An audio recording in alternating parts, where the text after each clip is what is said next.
If you're watching this video, it's likely that you live in a performance-oriented society. As Christian business leaders, it's also likely that you've managed employees who just didn't seem to cut it. Are we supposed to give them more grace because we're a Christian? Is it wrong to push them hard and demand high performance? Christians who lead professional teams often face this very unique dilemma. Which is most important, grace or performance? Well, keep watching, and by the time you're done, you'll have the foundation to develop your own professional leadership style as a Christian working in the global marketplace. Hi, my name is Shawn Sommerkamp, and this is Motivationeer Christian Coaching.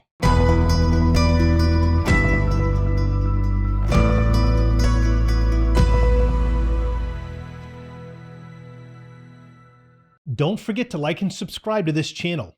Please hit the bell icon so you can be reminded every time I post a new video, which I do 2 times per week. Please also consider becoming a member at motivationeer.com. Your membership really supports this channel. Thank you.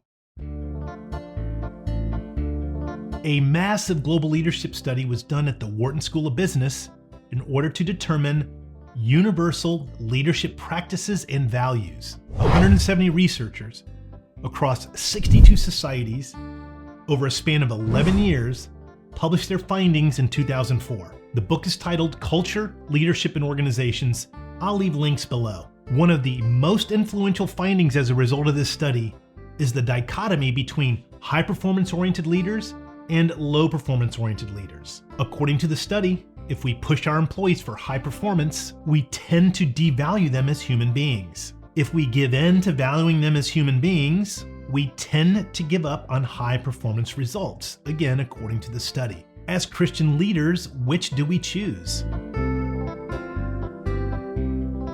A high-performance-oriented leader does have positives. They tend to value training and development, competitiveness, direct communication, formal feedback, all very valuable for growing an effective business. The downside is they tend to care more about what a person does over who they are, placing a high value on materialism. A low performance-oriented leader also has positives. In their people-focused style, they greatly value employee-family relationships, harmony between their business and the environment, and ultimately character over accomplishment. These qualities sound almost virtuous, almost Christ-like. The downside is they tend to see formal feedback as judgmental and discomforting, preferring indirect, even subtle communication.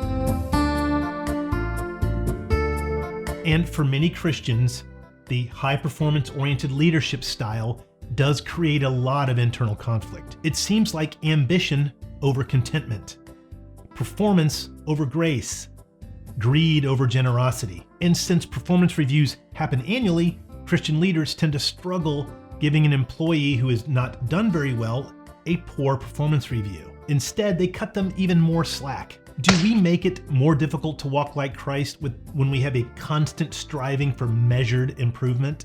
Do we make it more difficult for our employees to find Christ because of this seemingly capitalistic mindset? There is, of course, a better question. Which side of the line did Jesus walk?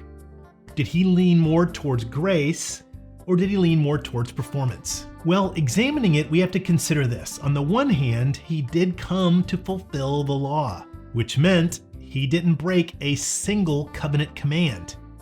He dotted every I and crossed every T. You could even say that he had to perform without flaw. And yet, we know he also came bringing grace. We see him extend grace freely to the woman caught in adultery, to the paralytic lying on the mat, in the story of the prodigal son, and of course, most of all, while hanging on the cross, asking the Father to forgive those who didn't really know what they were doing. We know he sometimes chose grace over protocol, like when he touched the dead, when he worked on the Sabbath, as the Pharisees accused him, and when he spoke to the Samaritan woman when he was allegedly not supposed to be speaking to Samaritan women. This is the power of his life. He embodied perfect performance and perfect grace. He struck the perfect balance. In John chapter 1, verse 17, it says this about him: "For the law was given through Moses, grace and truth were realized through Jesus Christ."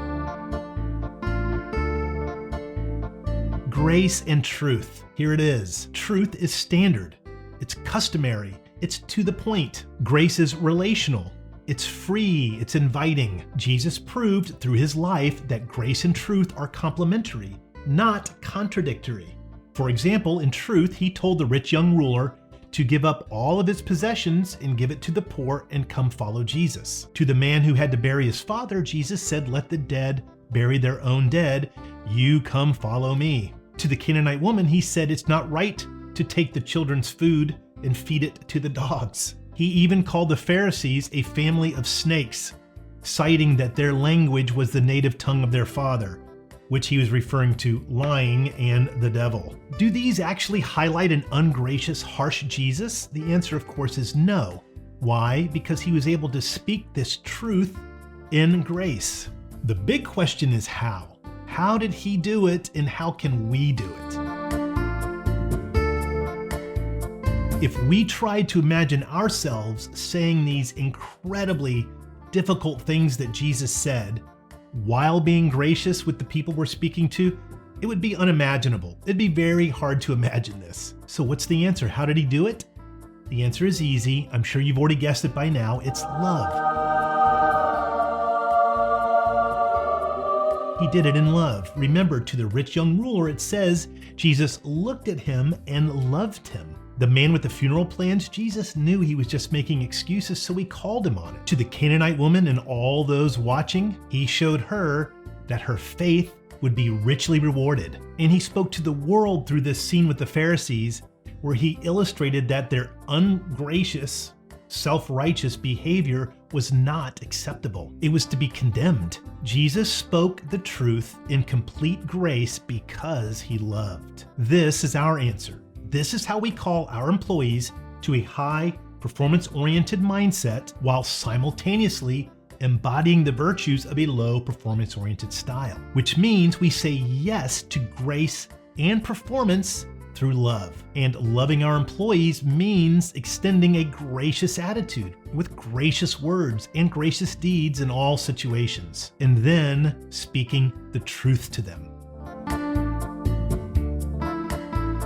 Let's say an employee is not performing well in his position. How loving would it be not telling him about his poor performance? What favor are we doing hiding this truth from him, the truth about his real abilities? What other opportunities are we possibly denying him by not telling him about these things? Opportunities that he could be flourishing in another role, or even maybe flourishing in another company that's more suited for him. When we speak the truth in love, we exhibit both grace and performance. And we can make a real difference in the global marketplace with this mindset. We can impact every employee, every colleague by following the way Jesus walked, embodying both grace and performance through love, the way that we lead. Let's pursue higher levels of leadership within our company, taking on more responsibility so we can make an impact at higher and higher levels within that organization.